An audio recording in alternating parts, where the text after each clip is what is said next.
In Forza 1, we had interest in Bugatti, and in Forza Motorsport 2, we approached Bugatti again.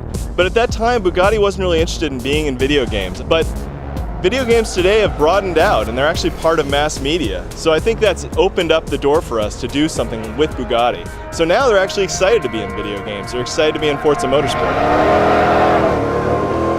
Design identifies the cars that we want to build based on how desirable they are. The Bugatti Veyron's a no-brainer. It's probably the most coveted car in the world right now.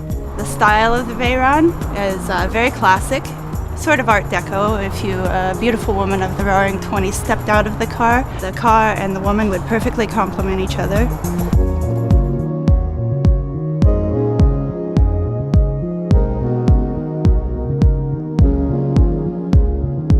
Bugatti Veyron, it's a technological masterpiece, not so much in that it made 1,000 horsepower, because that's really not that difficult to do with an 8-liter engine, but more in the sense that it's drivable as a 1,000 horsepower car.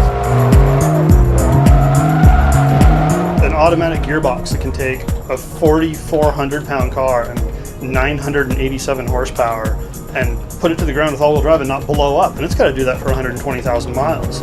And it's not even just like the power or anything, it's the scale. This is a 1,000 horsepower 16-cylinder 4-turbo motor that's smaller than a big block Chevy, and the Veyron itself is 5 inches shorter than the current market Jetta. It's not even a big car.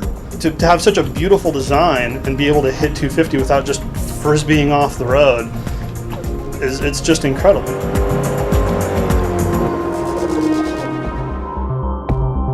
Once we've identified the car that we want, we've located it, we send a team of subject matter experts out there to either photograph the car or scan it digitally.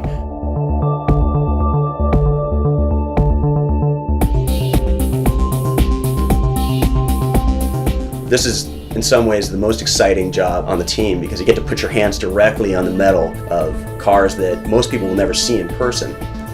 One of the new features for Forza 3 is cockpits. This presents an interesting challenge from a modeling perspective because it's so hard to get the sense of scale from inside the cockpit and communicate that in game.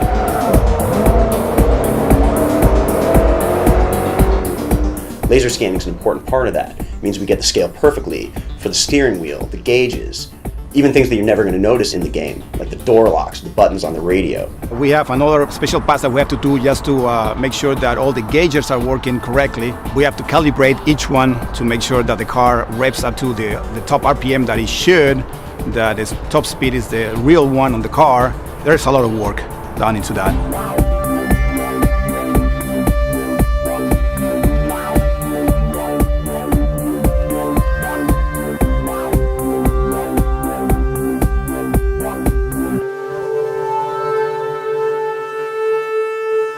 Result is a super high definition mesh.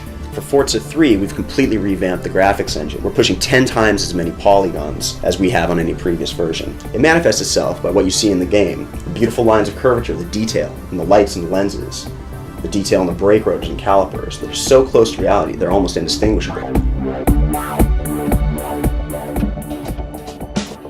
What you see in game is what we saw on site as we photographed and scanned the car. And the cool thing is not many people in the world have seen this car in person, only in pictures. Some people haven't even seen the interior of this car. And in Forza 3, you're going to be able to customize it, you're going to be able to drive it, you're going to be able to see the interior, you're going to be able to do almost anything and everything with this car that most people will never see in their life. Everybody's psyched about having that car in our game. It is one of the most advanced cars in the world right now. It's something out of this world pretty much. It's amazing.